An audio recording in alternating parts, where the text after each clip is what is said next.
Oh, mnasema mambo ya job. Eh? Hapo iko kibarua. I've told you, we want to be, I'm an honest man. I'm an honest man. I don't want to sit here and lie to you that we have jobs for you.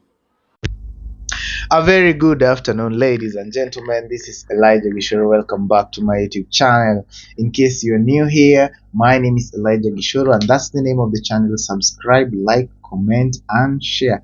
Turn on the notification bell so that you get notified anytime I upload a new video. Like I said, this is the greatest YouTuber in the Republic of Kenya, and the E in my name stands for exactly what you need. So today we're going to look at Kenya's number 2, or Kenyan second in command, His Excellency Rigathi Gachagua. So he was presiding, or he was the guest of honor during the JKUAT graduation that just happened yesterday, and he gave a speech that has left Kenyans wagging. According to the deputy president, he brands himself as a truthful man. That is a man who speaks the truth and he has no time for lies. He just tells people the truth as it is, whether you like to take it or not, whether it's bitter or sweet. He just tells you the truth. And so at this very moment, the graduates took advantage of his influence, of his power, and who he is actually in the society of Kenya as a deputy president, and they asked him about jobs. Remember, one of the campaign strategies of the Kenya Kwanza government was that they will create employment for the youth, and in Kenya there are so many unemployed youth, and so they took this opportunity to ask him, how about the jobs? The truthful men, the second in command in Kenya, told them one thing, I'm not gonna stand here and lie to you, we have jobs. We don't have jobs for you. We don't have jobs for you.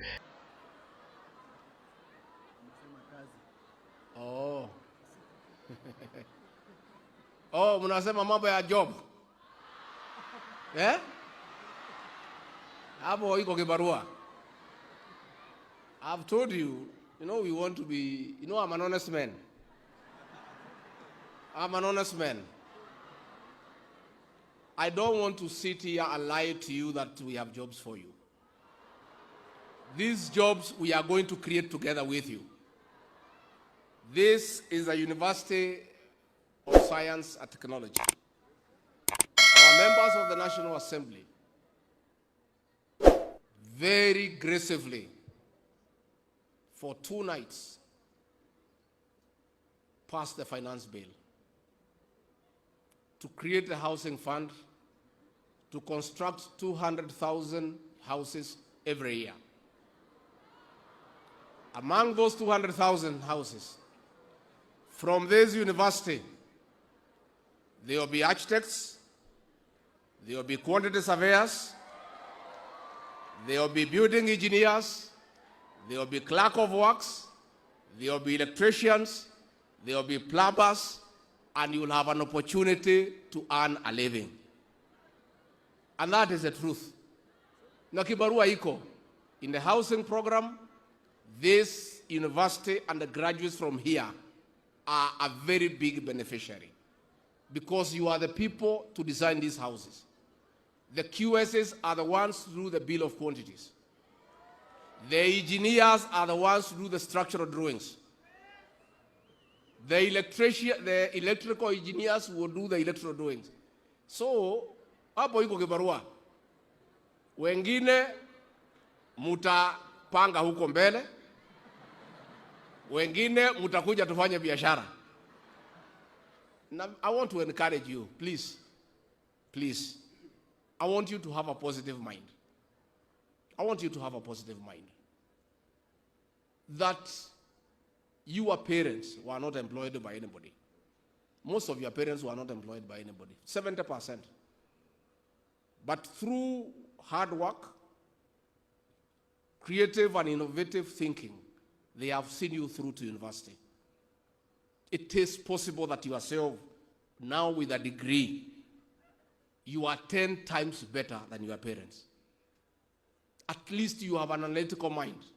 You have the benefit of modern education. You have better communication skills. You are able to reach out and be creative and innovative. So I want you to have a positive attitude. And si mbaya uko nje sana, si mbaya. Si mbaya. There is light at the end of the tunnel. I know it would be much easier to walk into a job and start earning straight away. But life is not that simple. Life is also a little bit difficult kidogo. So I really want to encourage you, but you have the power to read and write and all that pertains to it. And that is the whole thing. That pertains to it is the whole equation. You upangapange around that area until you get a good bearing. So nimeshukuru sana. Asanteni sana. May God bless you and bless you abundantly. Asanteni. Round of applause for His Excellency the Deputy President for his wise counsel and direction. Your Excellency, sir, may we take our seats. I mean, this is the second in command, the second one after the president, telling graduates that the government doesn't have jobs. You know, I didn't see it coming. People didn't see it coming, you know. And that's what he told them. And he told them that, you know what, we're going to create these jobs with you. Okay.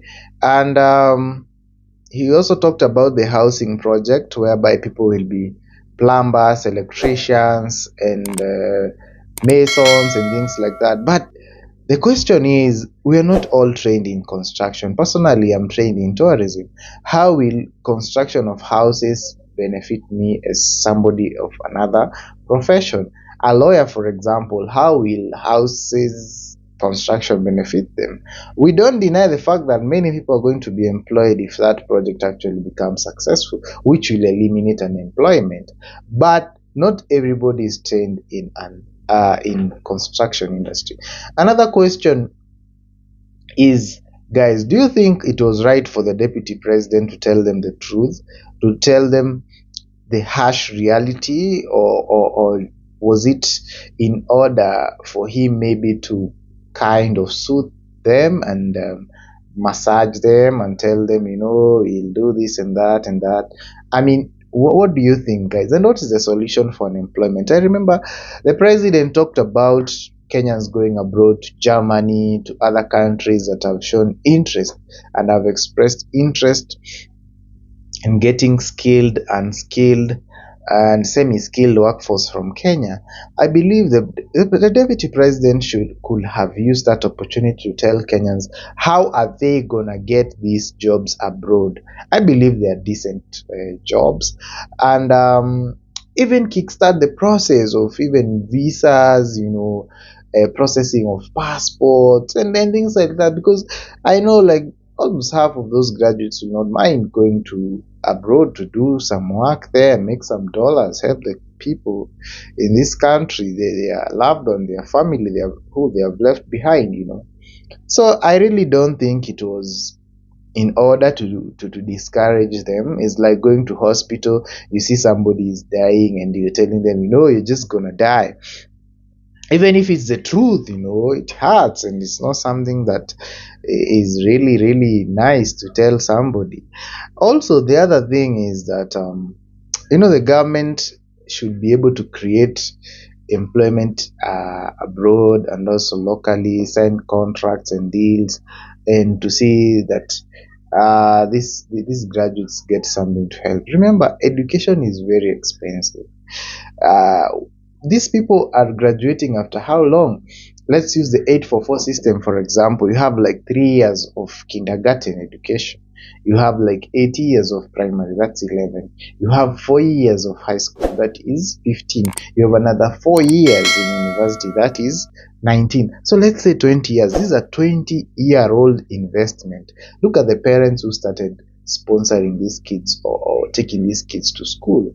Just look at the struggle. Look at how people sell land, how people sell cattle, how parents go through pain. I mean, they just live a deplorable life trying to mix the meager resources they have. Africa, Kenya being a third world country, they try and push these resources. They're investing with the aim that after 20 years, this graduate will pay back the investment, But then when they reach the finish line, they are told, all this was wasted opportunity. How will we motivate people in school who are trusting the process, who are trusting the education process? And that's why you'll find so many people will not really value education, especially the postgraduate and things like that, because they see if the undergraduate was not even able to pay back the investment, why should I continue adding more on top of losses, so to speak?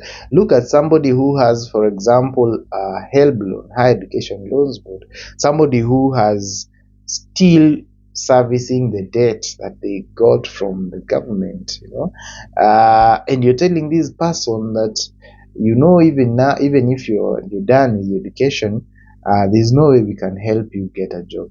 And the higher education loans board doesn't care. It just tells you your 1 year grace period is over, you need to start repaying. You need to start repaying the loan with what? With what? Exactly. And also, after all these frustrations, then some youths get into the internet space and try and eke a living from social media influencing, from YouTube channels and things like that. And no sooner do they start than they stop. The government starts coming after them for taxes. Guys, there's need for an urgent solution. We want to see the government trying to make efforts. How do other countries solve unemployment? Let us not continue depending on rudimentary ideas of employment creation. Let us have a robust ideas. And there was an office that was created about something to do with international things and jobs like that. The government should come out clean and tell us, last month we facilitated 100,000 youth to Germany to start working. We facilitated another 50,000 to wherever. We facilitated things like that. Is what we want to hear. But now telling us you don't have jobs and that all of us can fit in construction industry. Are you for real? Can we all fit in construction? And who will even buy these houses if people don't have money? Who will buy the houses if people don't have the money? You get? Because at the end of the day, even building of the house is an investment. You need to pay back, and you'll only pay back if people pay for the houses and the houses make profits. And that's how people are gonna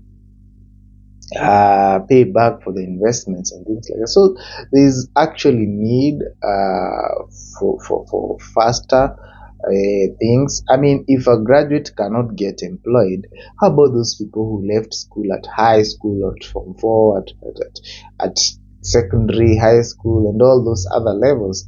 How about those people? How are they going to get employment?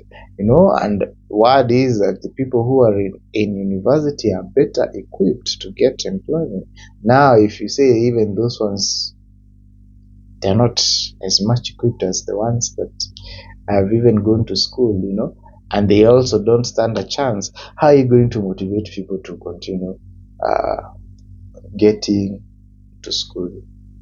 Thank you so much, ladies and gentlemen. That has been my time on that issue. The government needs to work harder, make more. Let there be better enabling environment to create employment and also self-employment for the young people of this country, because they are the future. In Africa, more than half of the population is young, and if we waste them, then we're going to regret as a continent. Thank you so much. Like, comment, subscribe, and share, because that is the right thing to do. I love you so much.